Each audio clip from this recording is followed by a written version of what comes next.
David, I know you've been listening in. Just give me your thoughts here in terms of what you've heard from Mr. Ghosn, particularly in light of the fact that you know the man well, having written a book about him. Right, I do know Carlos Ghosn well, and look, I don't think he's a crook, but Carlos Ghosn pushed the envelope from the minute he took the job at Nissan, and then bringing this alliance together, and he pushes boundaries, and I think it's like speeding. I mean, he probably got caught to some degree. Now, he says he's willing to stand trial. I believe him if he says that publicly, so we'll see. Well, what do you think then occurred if he was being aggressive? You heard his defense, I assume. That's the first hour or so was not him taking questions. It was him actually presenting slides and things that supported his contention that he never took or embezzled any money at all from the company. Yeah, and I don't think that I've not seen any evidence of what's come out so far.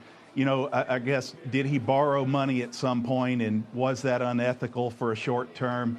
The compensation thing, I saw him say today, I never was actually paid that compensation.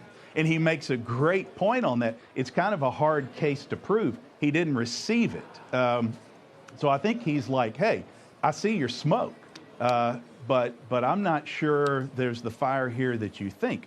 And Carlos Ghosn is no fool. I doubt he pushes the envelope, and he's admitted that.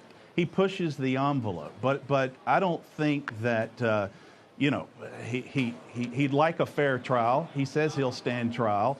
I believe he would. There may be something there, but is he a crook? I doubt it.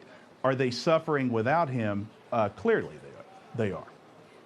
And David, that's sort of the point I was going to bring up. Certainly your work on the book was well before any of this arrest happened.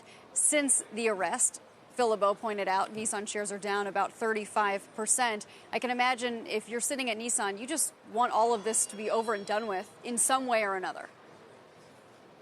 Frankly, Nissan in Japan would be better off to let this go.